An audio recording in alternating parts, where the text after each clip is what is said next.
بزرگان دین بالخصوص ہمارے مرشد پاک کی نگاہ فیضان سے آج الحمدللہ سرزمین کھوئیوں کی بستی بڑنوا جاگیر میں بیٹھ کر ہمیں ایک عظیم الشان دینی اصلاحی کانفرنس میں بیٹھ کر کے ثواب دارین حاصل کرنے کا موقع میسر آیا۔ اللہ رب العزت ہماری اس محفل پاک کو اپنی بارگاہ میں قبول فرمائے۔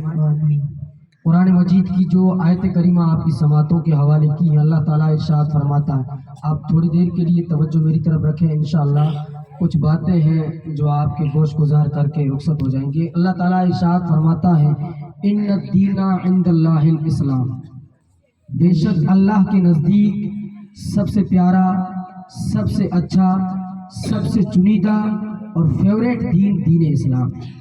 آج اگر ہم دنیا کا سروے کریں تو ہمیں پتہ چلتا ہے کہ اس دنیا کے اندر بے شمار ریلیجنز، بے شمار ادیان و مذاہب اس دنیا میں چلتے ہیں۔ عیسائی، سکھ، ہندو، سلیبی اور کئی مذاہب ہیں، لیکن اللہ رب العزت ارشاد فرماتا ہے کہ سارے ریلیجن کو ایک طرف رکھ دیا جائے، سارے ادیان و مذاہب ایک طرف رکھ دیا جائے۔ مجھے جو سب سے پیارا پسندیدہ طریقہ ہے، میرا جو سب سے پسندیدہ دین ہے، وہ دین اسلام۔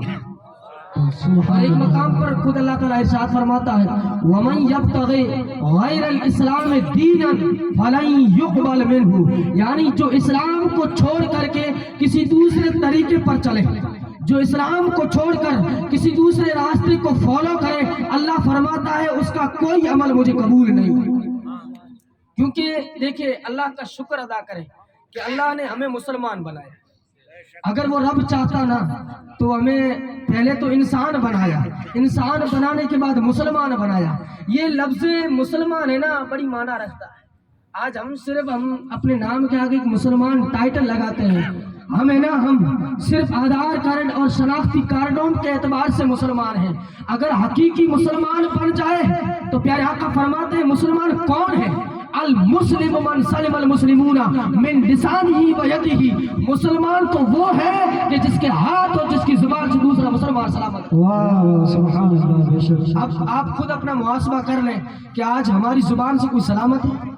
ہم جب بھی بیٹھتے ہیں کسی کی غیبت، کسی کی چگلی، کسی کے بارے میں غلط باتیں کرتے ہیں کہ نہیں کرتے؟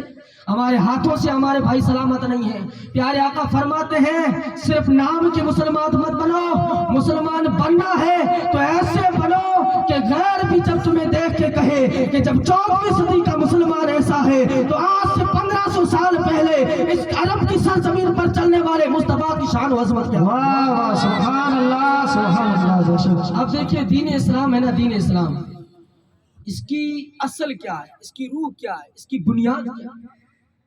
پیارے آقا صلی اللہ علیہ وسلم کی حدیث پاک ہے، اسی پر میں بات کر کے رخصت ہو جاؤں گا۔ پیارے آقا فرماتے ہیں بنی الاسلام علی خمسۃ، اسلام ہے نا، اسلام اس کی بنیاد 5 چیزوں پر ٹکی ہوئی ہے۔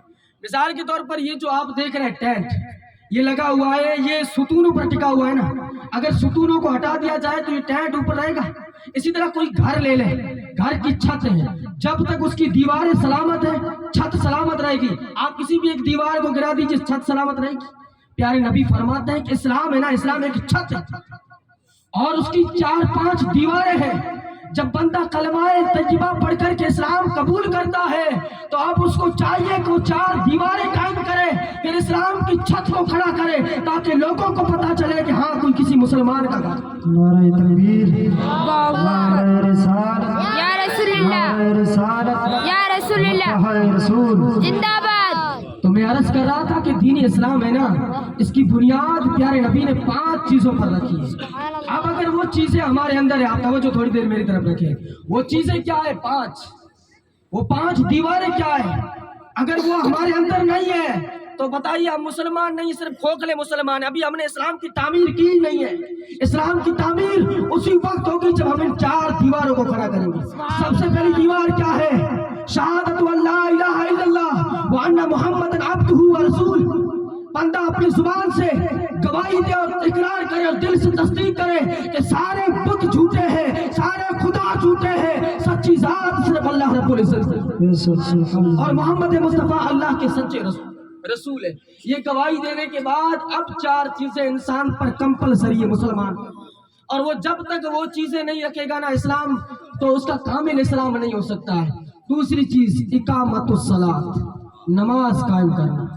ایک حدیث پاک میں ہے الصلاۃ عماد الدین فمن ترکھا فقد ہدم الدین۔ نماز دین کا ستون ہے، نماز دین کی دیوار ہے، نماز دین کا کھمبا ہے۔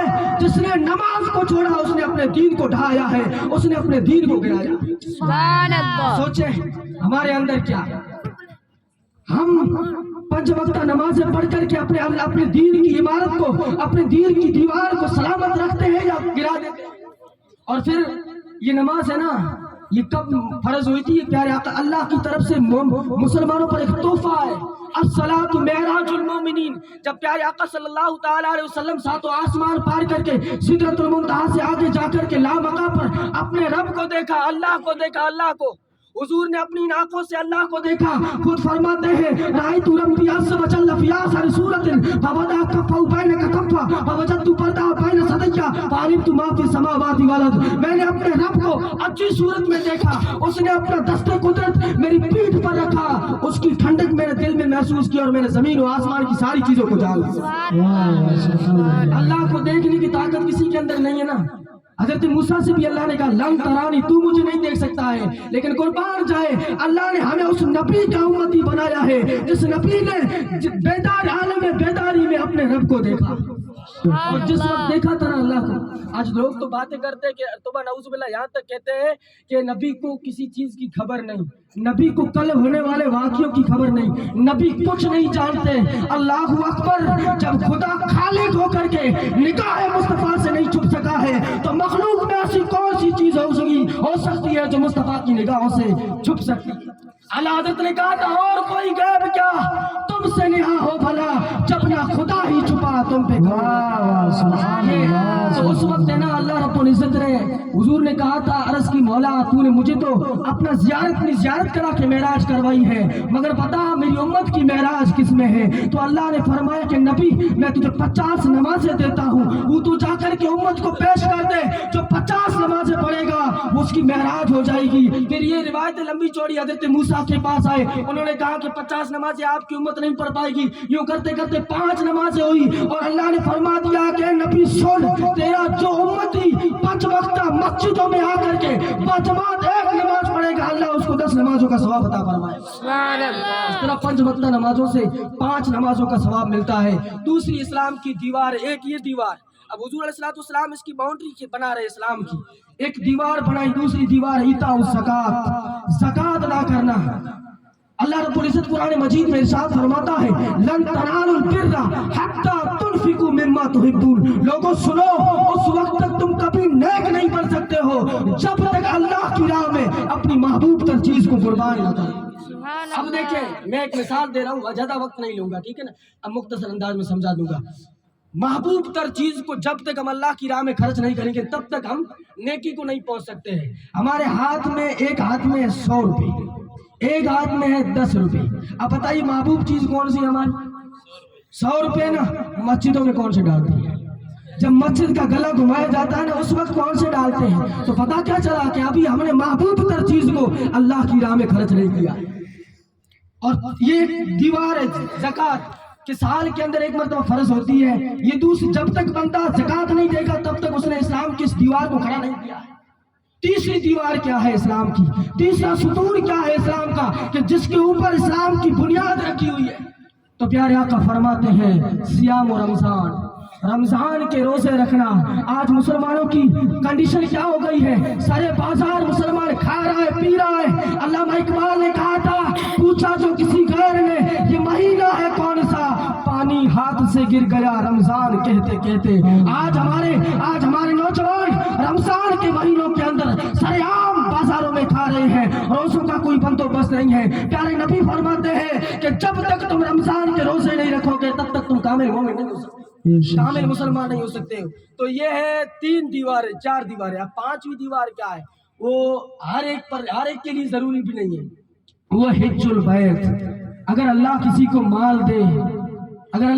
مال دے تو اس سرزمین کو جا کر کے دیکھے جس سرزمین کی عزت اور عظمت کی قسم اللہ قرآن مجید میں کھاتا ہے، لا اقسم بہذا البلد وانت حل بہذا البلد، اس سرزمین کی در و دیوار کی زیارت کرے جس کی گلیوں سے مصطفیٰ کے گزر ہوا کرتا تھا، جن کی گلیوں سے مصطفیٰ پیارے آقا صلی اللہ تعالی علیہ وسلم گزرا کرتے تھے۔ اگر تمہارے پاس مال ہے، دولت ہے، اللہ نے توفیق دی ہے تو زندگی میں کبھی جا کر کے اس بیت اللہ کا حج کر کے آ جانا۔ پیارے نبی فرماتے ہیں کہ جب یہ 5 چیزیں تمہارے اندر آ جائے تب جا کر کے تم نے اپنے اسلام کو مضبوط کیا ہے، اپنے اسلام کی عمارت کو تم نے کھڑا کیا ہے، ورنہ صرف کھوکھلے مسلمان ہیں، شناختی کارڈ میں صرف مسلمان بننے سے مسلمان نہیں بن سکتے۔ اللہ رب العزت ہم سب کو جو کچھ کہا گیا ہے اس پر سب سے پہلے مجھے اور اس کے بعد آپ تمام حضرات کو عمل کرنے کا جذبہ عطا فرمائیں۔ بولنے میں جو کمی غلطی ہوئی ہے اللہ تعالیٰ اپنے محبوب مکرم نور مجسم صلی اللہ علیہ وسلم کے صدقے معاف فرمائیں۔ وما علینا الا البلاغ۔ السلام علیکم ورحمۃ اللہ۔ سبحان اللہ سبحان اللہ۔ یہ تھے حضرت مولانا محمد حاجی صاحب جو آپ حضرات کے سامنے بہترین انداز میں ہمارے معاشرے کی برائیوں کا ازالہ کر رہے تھے اور